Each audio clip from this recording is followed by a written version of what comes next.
Nós estamos falando de ânimo, né?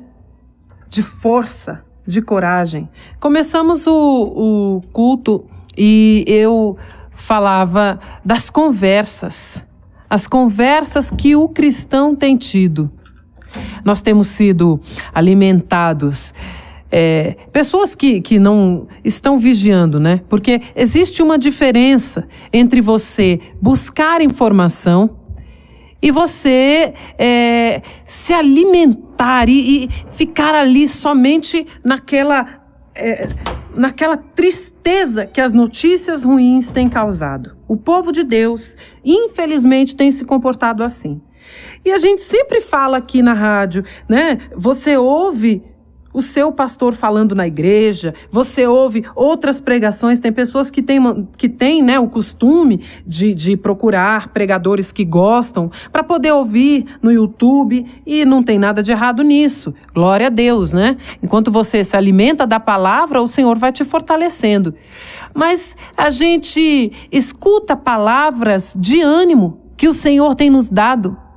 E aí, enquanto você muitas vezes está escutando, você fala, eu quero tomar posse dessa palavra. Mas, meu Deus, como é que eu faço? Qual é o segredo para que eu me mantenha de pé? Porque está muito bonita essa pregação. A palavra está uma bênção. Mas eu quero tomar posse, só que chega na hora de praticar, chega na hora que eu devo sentir esse ânimo, esta alegria, esse desejo de perseverar, eu não sinto. Qual é o segredo?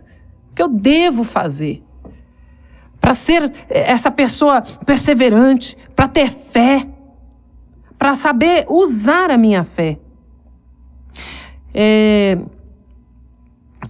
Para começar, nós devemos, de fato, nos alimentarmos das coisas do Senhor. Em Deuteronômio 6, 6 e 7, eu acho que eu vou procurar aqui, senão eu vou dar informação errada para os irmãos. Eu acho que é Crônicas.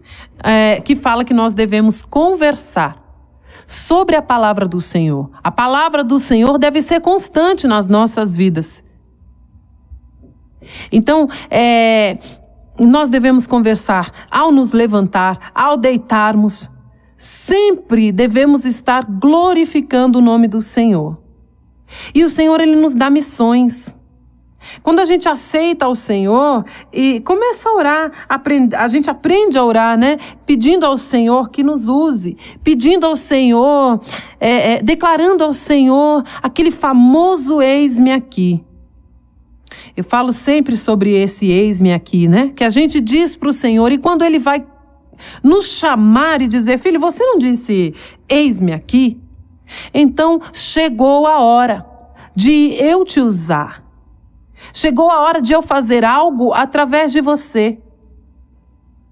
Nós desanimamos, nós temos medo. Nós falamos, meu Deus, não, eu não vou dar conta. Eu não consigo. Só temos ouvido isso ultimamente. Muitas pessoas dizendo, eu não consigo. Às vezes você até quer fazer, você fala, não, eu vou fazer. Mas olha, se o seu pastor te chama, se um líder de departamento na sua igreja te chama, olha, Deus colocou no meu coração, fulano, você vem aqui, nos ajuda aqui nesse departamento infantil, a equipe do louvor, seja lá qual for o departamento. Você até vai. Tem gente que obedece a Deus por medo, sabe? Medo de não receber a bênção, medo de receber algum castigo. Então acaba indo fazer a obra, mas vai de forma limitada. Já chega para quem chamou e fala assim, olha, eu até faço, mas isso, aquilo outro eu não dou conta de fazer não, tá? É só até a página 2. Não dou conta de fazer. Porque é uma coisa minha, é uma coisa que eu sei que eu não dou conta. E pronto, então não me força a fazer tal coisa. E nós temos que entender que quando estamos em Jesus, quando vivemos para Jesus, oramos dizendo eis-me aqui, isso tem que ser completo. Isso tem que ser verdadeiro, aonde o Senhor nos colocar. nós devemos ir. O que o Senhor nos chamar para fazer, nós devemos fazer. Não adianta dizer que é cristão, não adianta dizer que é obreiro se a gente se coloca limites. Nós não devemos jamais passar à frente dos nossos líderes, nós devemos respeitar pastor, respeitar a liderança, mas nós temos que entender que o mesmo Deus que chama é o Deus que capacita. Você pode estar sendo chamado hoje, eu estou falando de ministério, mas a palavra não é só para ministério. Você pode estar sendo chamado hoje para uma batalha. Batalha sua, algo que é pessoal. Você pode estar sendo... Nós todos somos chamados para a obra e para a batalha. O tempo inteiro. Uma coisa está ligada à outra. Ser obreiro é guerrear. Nós temos as nossas guerras na vida ministerial, na vida com Cristo. Temos as nossas guerras em família, as guerras pessoais. Temos também guerras de foro íntimo, né? Lutando contra a carne, lutando contra o pecado.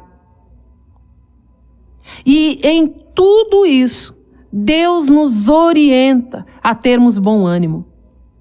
Você pode estar vivendo, você pode estar pensando assim, enquanto eu converso com você sobre a palavra, você pode estar pensando assim, eu não tô, olha, isso que ela falou da batalha, e eu já estou na guerra faz tempo. Deus te chamou para guerrear e às vezes a guerra, a peleja é por outra vida. É por alguém que você ama, é por alguém que você vê que está ali perdido no pecado, afundado num abismo. E você tem que guerrear e você fala, Senhor, eu não vou dar conta. Eu não dou conta nem de mim. Como é que eu vou dar conta dessa missão? Deus nos levanta para cumprirmos missões. De repente você não sabe ainda qual é o seu chamado numa vida ministerial. Mas você tem, como eu já disse e repito, guerras para guerrear. Todos nós temos.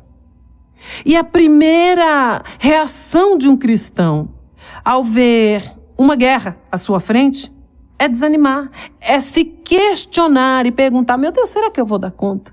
O que eu devo fazer, Senhor? Misericórdia. Não, eu acho que eu não dou conta. E aí nós vamos lá para Josué, capítulo 1, do 1 ao 9. Josué, capítulo 1, dos versículos 1 ao 9.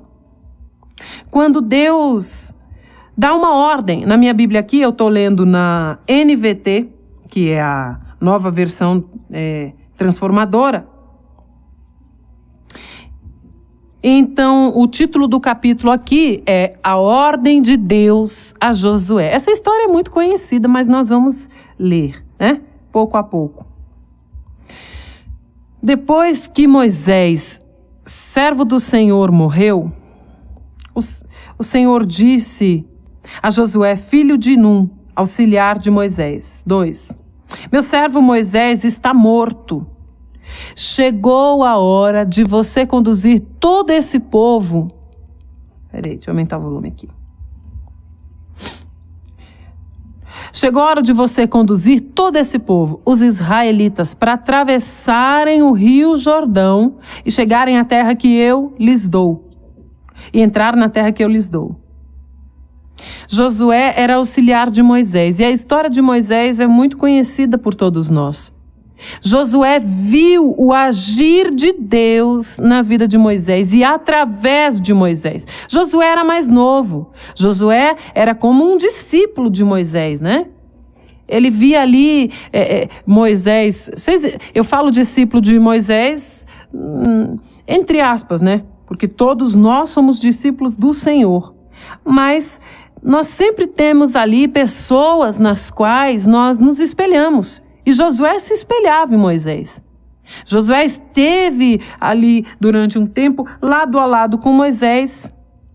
Então ele viu o tamanho do agir de Deus através de Moisés. E quando Moisés morre, imagina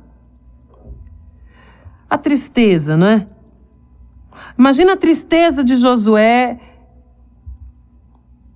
e pensar, além de estar triste pela perda de Moisés, o seu mestre, por assim dizer, ele nem teve muito tempo para viver ali o luto, e Deus deu a ele uma ordem. Meu servo Moisés está morto. Chegou a hora de você conduzir todo esse povo, os israelitas, para atravessar o rio Jordão e entrarem na terra que eu lhes dou. Então Josué teve que administrar as suas emoções, a tristeza da morte de Moisés,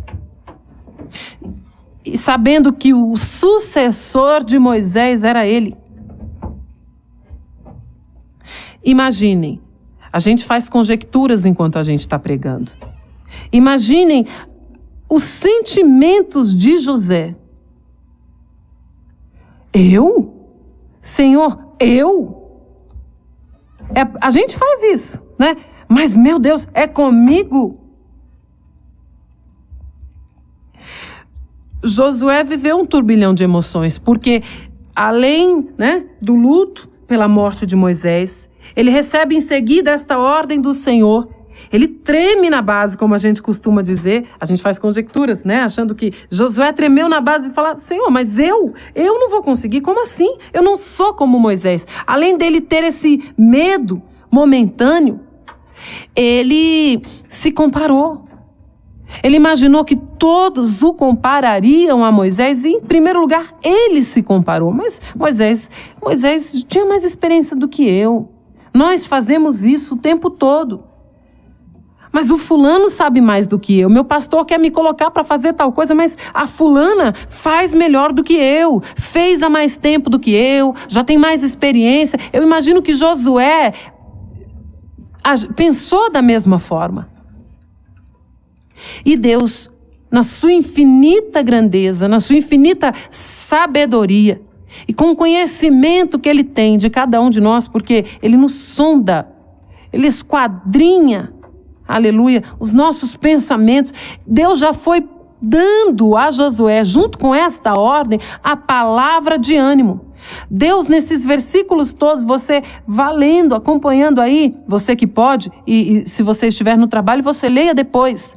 Josué 1, dos versículos 1 ao 9. Deus, ele vai cumprindo as promessas, né? vai fazendo promessas para Josué, para a vida de Josué, e vai animando o seu servo. Aí no versículo 3, ele vai dizer: eu darei a vocês todo lugar em que pisarem, conforme prometi a Moisés. Já é uma promessa. Deus já estava sondando o coração de Josué e sabendo desse medo. E ele deu a ordem no versículo 2, mas logo em seguida ele já fala: olha, eu darei a vocês todo lugar em que pisarem. Ele quis dizer, a promessa que eu fiz a Moisés continua na sua vida, meu filho. A promessa não vai se perder.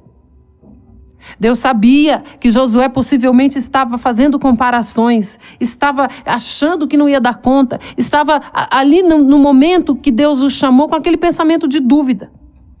De repente Josué, como tinha muita fé, era um servo abençoado, ele não teve dúvidas do agir de Deus, mas ele teve dúvidas sobre si mesmo. Nós temos muitas dúvidas sobre nós mesmos, sobre a nossa capacidade, muitas vezes. E aí, no versículo 4, ele vai falando de todos os lugares, né, que ele vai dar para o povo de Deus, liderado por Josué. Outra promessa no versículo 5 que ele faz. Olha que tremendo. Enquanto você viver, ninguém será capaz de lhe resistir. Pois eu estarei com você, assim como estive com Moisés. Não o deixarei, nem o abandonarei. Outra promessa. Eu pulei o versículo 4 porque ele fala dos lugares, né? A extensão, o tamanho da terra, dos lugares aonde Josué e todo o povo irão passar, irão pisar. Mas ele tem promessas e mais promessas para Josué. Versículo 3, versículo 5. Ele diz: enquanto você viver, ninguém vai lhe resistir. Ele estava dando posses a Josué. Aonde você pisar, né? A gente troca aqui a linguagem para que a gente entenda cada vez melhor, né? Olha, meu filho, aonde você pisar, enquanto você viver, eu estarei com você, ninguém será capaz de lhe resistir. Assim como eu estive com Moisés, eu estarei com você. Deus estava fazendo promessas de conquista para Josué. Aonde você passar, meu filho, ninguém vai lhe resistir, porque você vai conquistar. Mas olha o que ele disse, outra ordem, no versículo 6. Seja forte e corajoso, pois você conduzirá, olha só, este povo para tomar posse da terra que eu jurei dar aos seus antepassados. Então ele disse, seja forte e corajoso, pois quem vai levar esse povo para a terra que eu jurei dar a vocês, para a terra prometida, é você. Você vai precisar de coragem e força. O Senhor reforça essa ordem nos versículos adiante. Seja somente forte e muito corajoso. Tenha o cuidado de cumprir toda a lei que meu servo Moisés lhe ordenou. Não se desvie dela, nem para um lado, nem para o outro. Assim você será bem-sucedido em tudo que fizer. Então, às vezes, a gente fica se perguntando, meu Deus, eu tenho missões a cumprir. Eu entendo isso que a pastora falou no começo da mensagem. Todo cristão tem missões a cumprir, tem batalhas, seja na vida ministerial, seja na vida em família. Todos nós temos batalhas. Batalhas atrás de batalhas. A gente respira um pouco, vem a bonança e logo em seguida vem outra peleja, não é? Como muitos gostam de dizer. E aí a gente fala, meu Deus, mas qual o segredo? Qual o segredo para ficar de pé? O Senhor está revelando os segredos aqui neste capítulo de Josué. O Senhor diz para Josué e para todos nós, seja forte e corajoso. Aí logo em seguida no versículo 7 ele repete, seja somente forte e muito corajoso. Cumpra a lei do meu servo Moisés, em que meu servo Moisés lhe ordenou, e não se desvie dela, nem para um lado, nem para o outro. Assim você será bem-sucedido em tudo que fizer. Olha que palavra clara. Deus está falando claramente aos nossos ouvidos hoje.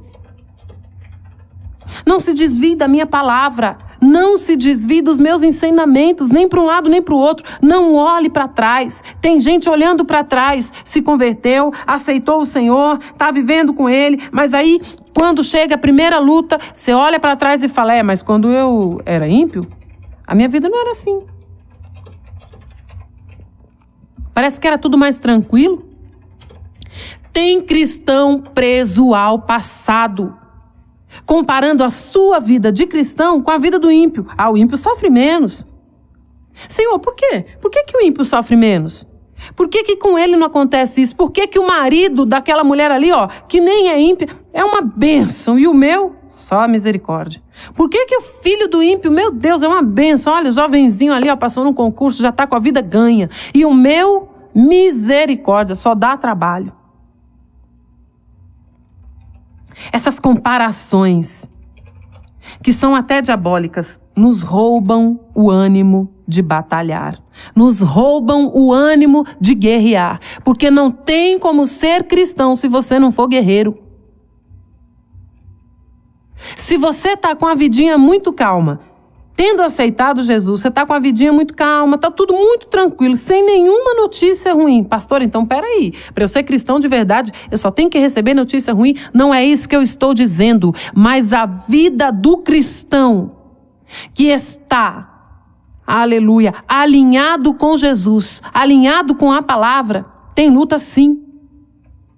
O próprio Deus nos advertiu, eu sempre digo isso, porque nós não devemos esquecer, o próprio Deus nos advertiu que nós teríamos aflições. E se é muita calmaria durante um bom tempo, você tem que se questionar. Não é que Deus só queira ver a gente na luta, não é que Deus tenha prazer em colocar a gente no deserto, não é isso não. Mas se você está há muito tempo na calmaria, você não está agradando a Deus, você não está de acordo com a vida que Deus quer para um cristão, porque a luta ensina, o deserto ensina, fortalece, forja o nosso caráter. O cristão precisa entender que para ele ser aprovado, ele tem que ser provado antes, ele tem que ser refinado no fogo, como é com o ouro. Ah, pastora, mas é gostoso a gente receber só notícia de vitória, né? Meu Deus, quem é que quer viver na tempestade? Quem é que quer viver de peleja em peleja? O Senhor, nessa manhã, Ele está fortalecendo a nossa fé para dizer o seguinte: nós precisamos entender isso. Não importa qual seja a peleja, não importa qual seja a luta, Deus é conosco. Ele estará conosco aonde nós formos, se nós perseverarmos, se nós usarmos a fé. Nessa passagem ele está falando com Josué, está mostrando a Josué tudo que Josué vai ter que fazer. Vai ter que continuar o trabalho de Moisés. Mas ele anima, ele faz promessas. Ele afirma e ele conta. Que capítulo rico, porque o Senhor Jesus, ele dá a ordem. Depois ele faz promessas. E ele fala claramente de todos os lugares que Josué com o povo israelita vão possuir, vão conquistar. Aleluia. E aí, logo em seguida das promessas, ele já vem dando a Josué o segredo para ser um líder daquele povo. O segredo é ter bom ânimo, o segredo é se esforçar, é ser forte, é corajoso. E tem cristão que se colocou na posição de vítima e não quer sair mais. Ah, eu não consigo. Ah, é muita luta. É muita peleja. Tem aquele que, como eu já disse, vive preso ao passado. Gosta de ficar comparando a sua vida com a vida do ímpio. Porque a grama do vizinho é sempre mais verde, a vida do ímpio é sempre melhor. E tem o cristão também que está aí, na posição de vítima. Por que, Senhor? Por que comigo, meu Deus? Oh, Jesus, eu sou teu servo, não deixe isso acontecer. Você é servo, você é obreiro, mas você precisa ser lapidado. Não é porque a gente resolveu fazer a obra. É bênção um cristão aceitar o seu chamado e começar a fazer a obra. Mas não é porque a gente resolveu fazer a obra que a gente é mais santo do que aquele que está quietinho ainda, esperando o seu chamado. Não. Tem um monte de obreiro que tem essa mania de dizer: mas eu sou pastor, não deixe isso acontecer comigo não. E daí que você é servo? O servo precisa aprender ainda mais. Quem está à frente da obra precisa aprender ainda mais para ser um instrumento melhor. E a luta ensina, o deserto ensina. Se você esteve até agora se colocando na posição de vítima e dizendo: Senhor, por que só comigo? É luta atrás de luta e eu não vejo a vitória. Mude o seu posicionamento hoje. Tenha bom ânimo, em nome de Jesus. Porque se Deus está te colocando no deserto, é para você aprender alguma coisa que você ainda não aprendeu. Deus fala e você ainda não está ouvindo, porque a murmuração é maior. Você não para ouvir a voz de Deus, você só para murmurar. E o Senhor diz a seguir, no versículo 8, a minha versão, lembrando que a minha versão é a nova versão transformadora, tá? Então, o Senhor diz no versículo 8, relembre continuamente os termos deste livro da lei, medite nele dia e noite. para ter certeza de cumprir tudo que nele está escrito. Então você terá sucesso em tudo que fizer. O Senhor está dizendo, não esqueça da palavra. Continuamente, constantemente, sempre. É isso que o Senhor quer dizer. E tem cristão, que a Bíblia está lá, empoeirada, há anos. Você vai na igreja, você leva a Bíblia para não passar vergonha. E aí o pastor fala assim, olha, abra a Bíblia em tal livro tal, capítulo tal, versículo tal. O pastor já leu 3 vezes, está terminando de pregar e você ainda está lá, com a Bíblia, passeando, porque não achou a palavra que o pregador estava pregando. Sabe o que é isso? É total distanciamento da palavra. Tem cristão com 20, 30 anos de cristão, né? De caminhada com o Senhor Jesus, que ainda está se apropriando de costumes. Eu não falo, vejam, não estou falando de costumes de vestimenta, nada disso. Eu estou falando de outros costumes. Costumes e linguagem que não agradam ao Senhor. Coisa simples, que às vezes a gente acha que é inofensivo. Não tem nada demais fazer.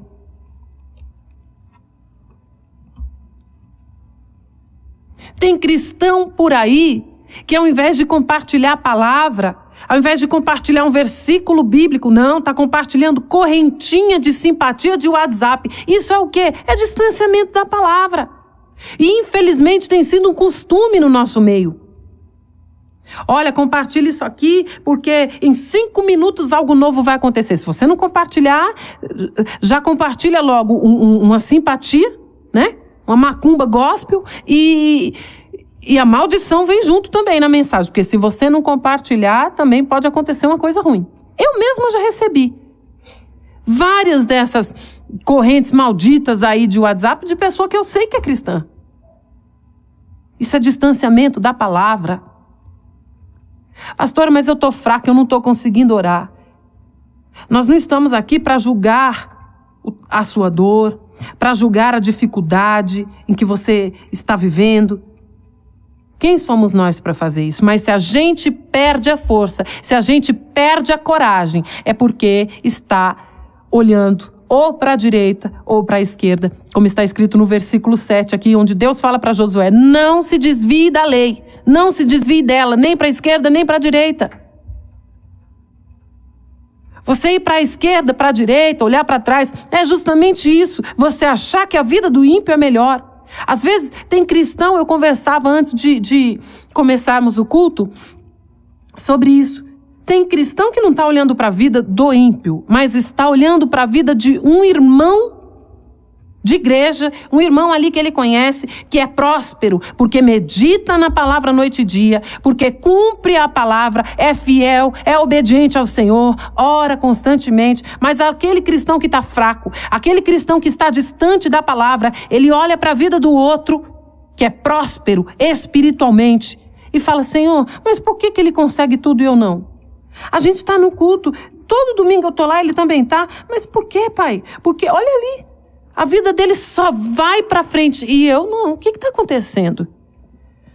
Isso é ser muito cara de pau, sabia? É ser muito cara de pau, porque eu e você sabemos o que devemos fazer e não fazemos. Tá tudo aqui, tá tudo na palavra. E aquele que está com a Bíblia em casa até amarelando, as pontas assim, das folhas que são brancas já tá tudo amarela. Por desuso, total desuso. A Bíblia é como as roupas que a gente deixa no guarda-roupa, não usa, a traça vem e come. Aí você olha para a vida do ímpio e fala que é melhor. Você olha para a vida do seu irmão de igreja e fala, mas o Senhor parece que gosta mais dele do que de mim. Mas o Senhor me esqueceu. Que história é essa de o Senhor me esqueceu? Vamos parar com isso hoje e para sempre, em nome de Jesus, até que o Senhor volte, nunca mais abra sua boca para dizer que o Senhor pode ter te esquecido, que o Senhor pode ter deixado de te ouvir. O errado é você, os errados somos nós. Nós somos os pecadores. A palavra está na nossa mão. O segredo está aqui. Tem de bom ânimo. para muitas versões bíblicas está escrito assim: esforça-te e tem de bom ânimo. Você tem se esforçado? Não. Pastora, mas é tão difícil. Mas eu não consigo. Você tem se esforçado sim. Para uma coisa você tem se esforçado, para murmurar. Para murmurar, o povo está se esforçando. Mas para orar, sabe? Se ajoelhar, se prostrar perante o Senhor.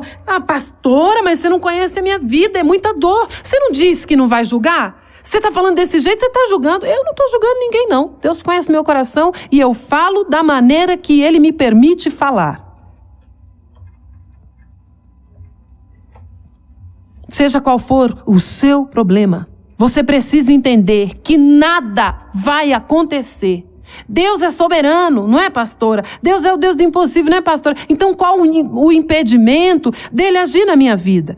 Qual o impedimento dele me dar a vitória? Deixa eu dizer uma coisa para você aqui bem claro. Claro como água, o impedimento tem sido você. Não, pastora, Deus me livre e guarde. O impedimento é Satanás. Às vezes Satanás está lá, quietinho, só aplaudindo a sua falta de coragem, aplaudindo a sua falta de vigilância. Porque a palavra do Senhor diz que o poder dele se aperfeiçoa nas nossas fraquezas. Então, se você está fraco, porque a gente tem direito de fraquejar às vezes, não pecar. Vejam bem, o que eu estou dizendo, prestem atenção, não vamos confundir as coisas. A gente fraqueja às vezes. Fraqueja no sentido de estar cansado. Eu tenho uma amiga que diz que existem 3 coisas que a gente tem a maior dificuldade de fazer nessa vida: exercício físico, oração, e a outra eu vou falar só depois para os casais. Já deu para entender. Mas para hoje, para esse momento, vamos nos concentrar nas 2 coisas, né? Oração e exercício físico. A gente chega cansado. Eu e o pastor Henrique ontem, com a Isadora, a irmã Luciene, passamos o dia inteiro na rua, resolvendo um monte de coisa, burocracia, coisa que demora. E aqui está um calor, mas um calor de sufocar. O calor por si só já cansa. Nós chegamos em casa cansados. E pela misericórdia de Deus, só Jesus para nos amar, porque às vezes a gente não ora. O que a gente faz? A gente pensa em comer, né? Vai comer, vai se alimentar, tomar um banho para refrescar e já deita e dorme. Esses somos nós. Só que isso não pode virar um vício. Pastora, mas o meu problema está me sufocando, eu estou cansada, então não tenho força para orar. Quando o Senhor está dizendo que o poder dele se aperfeiçoa na nossa fraqueza, ele mostra que compreende a nossa carnalidade. Ele compreende, mas ele diz: venha a mim, não desista, não temas, porque eu vou te fortalecer. Eu vou mostrar o meu poder. Então não adianta você ficar dando desculpa. Pastor, é porque você não conhece o meu problema, é porque você não conhece a minha dificuldade. Você também não conhece as minhas. Nós temos aqui uma limitação aparente: a cegueira. Somos cegos totais e dependemos de pessoas para fazer certas coisas. Eu cuido da minha casa, tenho autonomia dentro da minha casa. E poderia me locomover sozinha com a bengala, né? Que é aquele instrumento, muitos falam bastão, mas é bengala, o nome certo que o cego usa. Vocês já viram muitas vezes cegos pela rua ali andando com a sua bengala. No entanto, é muito mais difícil. Não estou, queridos, me exaltando, nem ao pastor Henrique, não estamos nos exaltando por termos entendido o poder de Deus na nossa vida, mas é para você perceber. Existem coisas na nossa vida que são escolhas. Eu tenho essa limitação aparente. Eu preciso de ajuda para muitas coisas, mas eu não vou deixar de fazer a obra. Eu não vou deixar de pregar por causa disso. Existem pessoas que fazem, que são deficientes, têm outras deficiências até de coordenação motora e tudo, e falam: Senhor, e agora? O que eu vou fazer? Jesus. Essa é uma escolha sua. E não adianta dizer que Deus não te ama, que Deus não faz. Porque Ele faz se nós deixamos. E o que ele está dizendo para nós hoje é: filho, se anime porque eu sou contigo, eu te dou alegria. Em mim você tem paz, em mim você tem alegria, em mim você tem força para guerrear. De repente essa palavra não é a palavra que você queria ouvir hoje. Você queria ouvir o seguinte: olha, a sua vitória chegou, seu problema é dinheiro, eu vou te dar. Seu problema é a cura de uma enfermidade, eu vou te dar. Tudo eu vou te dar. Tá tranquilo, filho, você não vai passar por dificuldade nenhuma nessa vida, tá? Acabou a luta, daqui pra frente vai ser só vitória, você não tem com o que se preocupar, vai ficar rico, vai ficar sarado, vai ser tudo às mil maravilhas. É isso que a gente sempre quer ouvir do Senhor, né? Mas o Senhor hoje, Ele está cobrando de nós uma posição. Ele tem ânimo para nos dar, Ele tem coragem, força para nos dar, mas Ele está cobrando de nós uma posição. Saia da posição de vítima, saia da posição de fracassado, porque você não é. E se até agora o diabo lançou pensamentos na sua mente: meu casamento não tem mais jeito, é só fracasso, meu filho não tem mais jeito, não tive sorte com o filho. Tem gente que pensa desse jeito, né?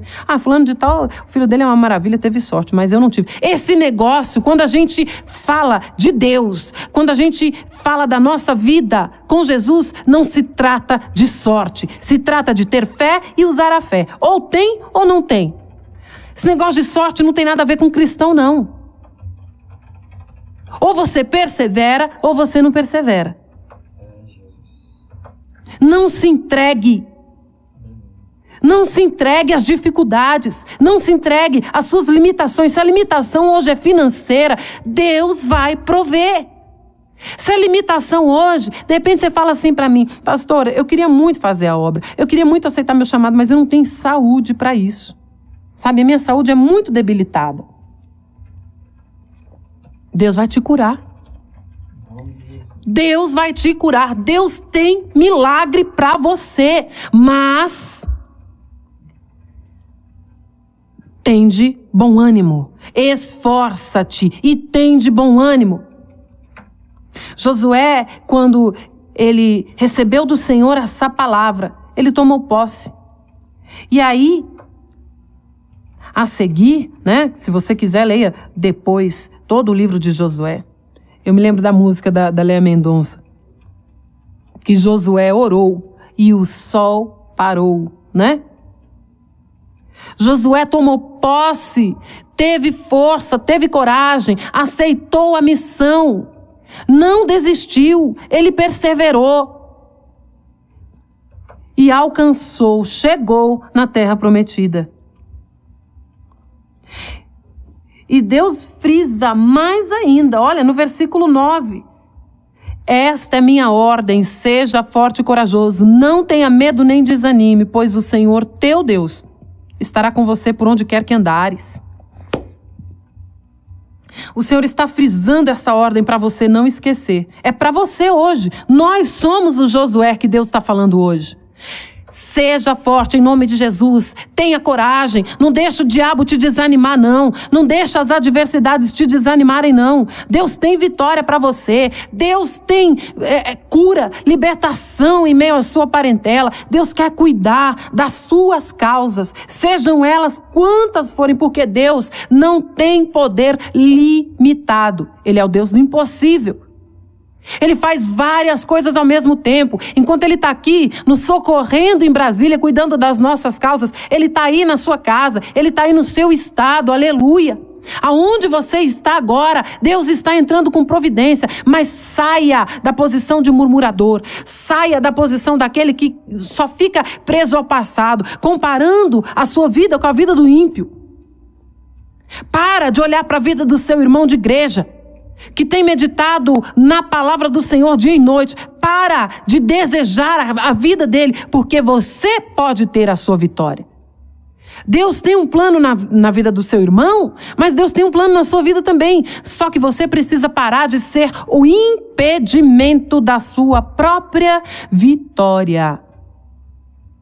Eu não ia chegar tão longe nessa mensagem, não. Mas o Senhor está me ordenando a falar dessa forma. Para de ser o impedimento da sua própria vitória. Tem gente que fica tomado pela amargura. É murmuração, vem junto a amargura também. Você está tomado pela amargura e fica aí, Senhor, não, mas na minha vida não acontece nada. Ai, ninguém merece. Um dia me falaram que se eu servisse a Deus, eu ia ter tranquilidade, eu ia ter bênção, eu ia ter felicidade, mas não estou vendo isso não. Na minha vida não acontece nada. Você tem comovido o coração de Deus?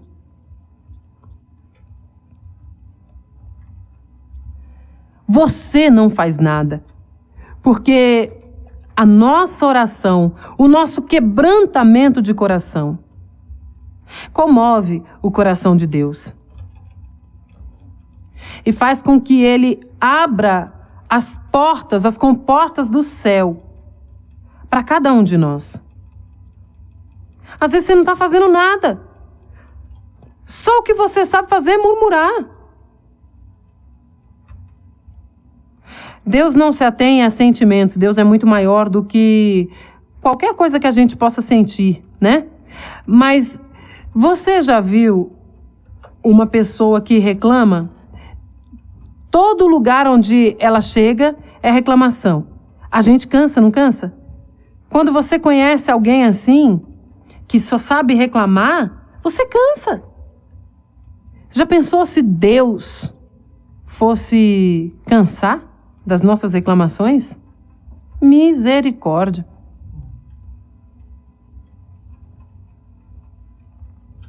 Misericórdia. Porque tem gente que tá assim, e não vem falar de pandemia não, porque agora o negócio tudo é pandemia, né?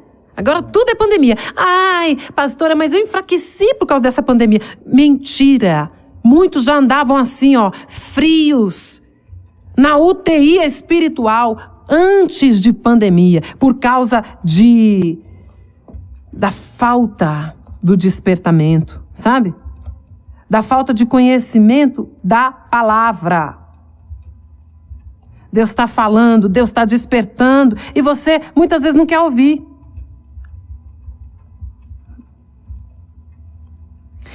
Pastora, não, mas, poxa vida, você está exagerando. Não, tá demais, tá louco. É exagero, você não conhece a minha luta. Eu não preciso conhecer, Deus sabe. 14. Deus sabe de tudo que você está fazendo. Deus sabe de tudo que você tem vivido. Em nome de Jesus, receba do Senhor a força e a coragem, mas você precisa querer, você precisa despertar. Despertar para entender que é o seu posicionamento que vai mudar toda a sua história. E digo mais, aleluia. Aleluia. Digo mais para você. A partir do momento que você assumir a posição de cristão perseverante, cristão guerreiro, em nome de Jesus, Deus vai ser tão maravilhoso, Ele já é, mas Deus vai colocar, vai aplicar na sua vida a bondade, a misericórdia dEle. Que não só a sua história vai mudar, a de toda a sua parentela. Aleluia. É assim que Deus faz. Nós não podemos ser aqueles que se conformam só com as bênçãos naturais, né? O sol, a chuva, o trabalhador que é digno do seu salário. Nós temos que ter o desejo constante de experimentarmos o sobrenatural de Deus. Aleluia. Efésios 5,14 diz assim: pois a luz torna visíveis todas as coisas, por isso se diz, desperte, tu que dormes. Você que dorme, levante-se entre os mortos e Cristo o iluminará. Olha que interessante, né? Aí em outras versões está escrito, desperta tu que dormes. Eu gostei dessa versão que fala, levante-se entre os mortos e Cristo o iluminará. Não seja você mais um zumbi espiritualmente falando. É isso que o diabo tem aproveitado para fazer no meio de muitos cristãos. A pessoa até vai para a igreja, até tá ali no culto, mas só o corpo tá ali. Você já viu? Aquele irmão que senta no banco, fica lá, não interage, não esboça um sorriso, não esboça alegria pela palavra que está sendo pregada, pelo louvor que está sendo entoado. Já morreu, já está morto, está difícil. Não se deixe morrer espiritualmente não, porque depois não é impossível, mas depois é dificílimo. Depois que a pessoa morreu espiritualmente, é dificílimo voltar. Não dê desculpas externas, sabe? Mas é a pandemia, como eu acabei de falar. Mas é isso, é aquilo. É claro, gente, que tudo isso que está acontecendo tem mexido muito com a gente. Ninguém tem que negar. Nós não precisamos negar. Jesus sabe que nós temos sentimentos. Jesus sabe que às vezes a gente tem vontade de chorar, de gritar, de pedir, suplicar para que tudo isso pare, em nome de Jesus, que tudo isso acabe. Deus nos conhece profundamente, Ele que nos criou. Olha, outra coisa que muitos se confundem, né? Quando a gente prega uma mensagem dessa e fala, olha, tenha bom ânimo, tenha coragem. Muitos se confundem com o entendimento de que cristão tem que negar seus sentimentos. Cristão não pode chorar. Cristão, principalmente quem está à frente da obra, por que a gente vê muitos pastores caindo, muitos irmãos caindo? Porque seguram tanto os seus sentimentos, seguram tanto, que chega uma hora que vira uma cachoeira, sabe? De tristeza, de depressão. Não pedem ajuda, têm vergonha, não pedem ajuda. Falam, não, eu sou ali o pastor, eu preciso mostrar que eu estou sempre bem, porque o povo vem atrás de mim pedindo conselho. Deus não nos obriga a isso. Deus não nos obriga a negar as nossas emoções. Não, muito pelo contrário. Nós podemos desabafar. Ele é o nosso melhor amigo. Ele é o nosso Pai, o Deus Todo-Poderoso. Mas é diferente. É muito diferente de você querer desabafar, você entender que precisa de ajuda, você ter vontade de chorar, de você simplesmente viver na murmuração. Davi, quando ele perdeu o seu primeiro filho com Batseba, ele chorou, ele vestiu-se, né, rasgou suas vestes, pôs cinza na cabeça, ficou de luto, fez todas as demonstrações ali de um luto profundo que ele tinha que fazer. Ele passou 7 dias no maior sofrimento, ali orando, chorando, expressando suas emoções a Deus. Mas num dado momento ele se levantou. Não era murmuração aquilo que ele estava fazendo.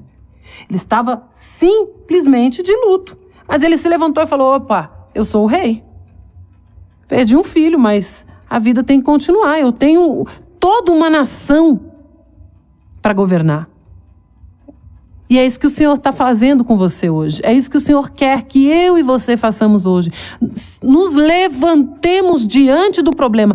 Pastora, mas o problema ainda não acabou. A vitória ainda não chegou, não importa. Se levante. Se levante para continuar guerreando, para continuar forte, para continuar tendo coragem. E aí você vai ver o que vai acontecer. Você vai ver o que Deus vai fazer na sua vida. Aleluia! Quando você deixar de ser impedimento, desperta em nome de Jesus. Recebe a vitória.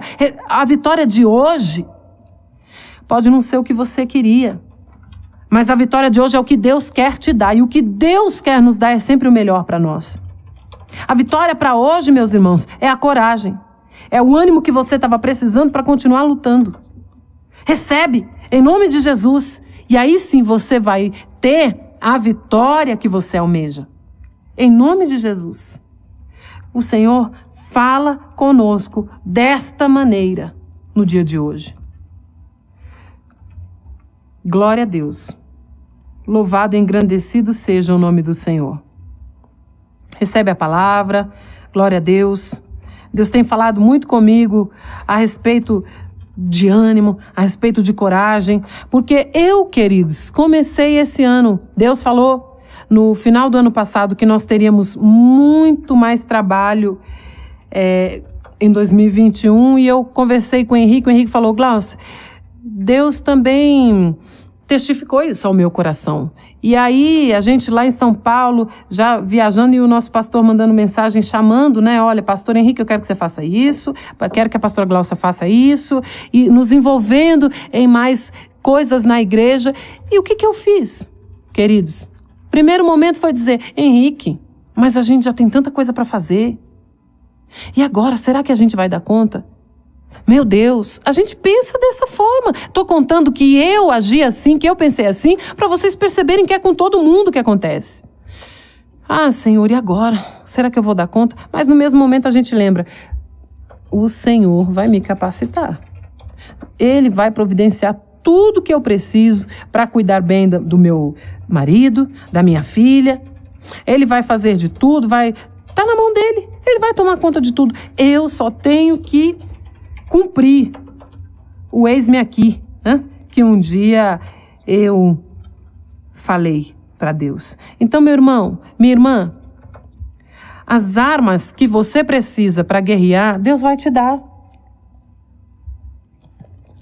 Ore, se derrame na presença dele, escute a voz dele e toda a estratégia que você precisa para vencer, ele vai te dar.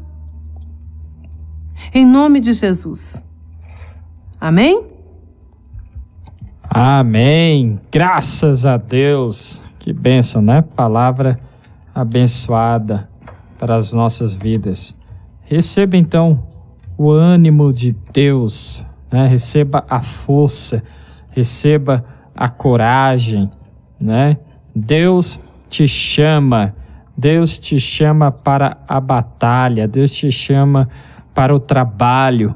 O povo de Deus é um povo que deve estar em movimento. Glória a Deus. Porque o Espírito Santo está em constante movimento, né? João capítulo 3, versículo 8 diz que o vento sopra, a gente escuta, né, o som do vento, mas a gente não sabe de onde ele vem nem para onde ele vai. Assim é todo aquele que é nascido do Espírito, né?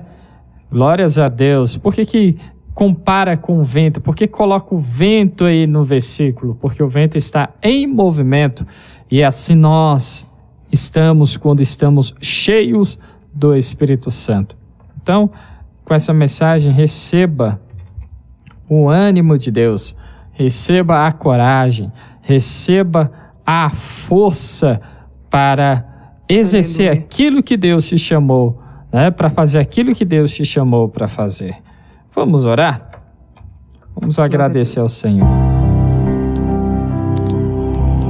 Deus querido, Pai amado, estamos em Sua presença e te agradecemos, ó Pai, por este momento maravilhoso aqui em Tua presença. Nós te louvamos por esta palavra, te louvamos, ó Pai, porque o Senhor falou profundamente aos nossos corações. Obrigado, ó Pai amado, por este momento, porque através da Tua palavra recebemos força, através da Tua palavra desistimos, meu Deus, de negar o Teu nome, através da Tua palavra encontramos ânimo para continuarmos lutando, através da Tua palavra, meu Pai amado, recebemos força para fazermos aquilo que devemos fazer. Meu Pai amado, continue derramando do Teu poder, da Tua glória, da Tua unção sobre nós, que esta mensagem fique em nossa mente, que, meu Pai amado, passemos o dia meditando, meu Pai, neste momento que tivemos em Tua presença, que passemos o restante do dia, ó Pai amado, com esta mensagem ecoando em nossa mente, em nosso coração, que façamos com, meu Deus, esta palavra, como o salmista fez, que guardemos, meu Deus, esta mensagem em nosso coração, para não pecarmos contra Ti, renunciando, negando tudo que ouvimos, meu Pai, hoje, deixando deixando de lado tudo que ouvimos neste momento. Meu Pai amado, que não façamos como muitos têm feito por aí, meu Pai. A palavra entra por um ouvido e sai pelo outro. Muita gente não dá ouvidos à tua voz,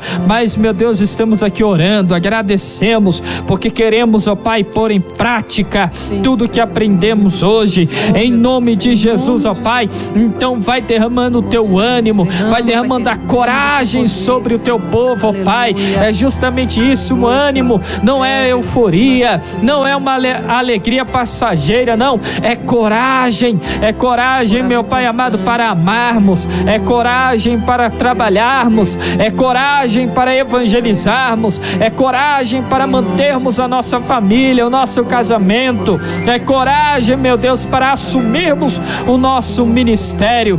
Este é o Espírito que o Senhor nos deu, o Espírito de coragem e não de covardia, de poder e moderação, e nós te agradecemos por isso, ó Pai. Em nome de Jesus, louvado e glorificado seja o teu santo nome neste momento. Não há mais nada, meu Deus, não há mais nada o que dizer, somente agradecer. Obrigado, Pai, obrigado, continue conosco, em nome de Jesus. Senhor, aleluia. Amém.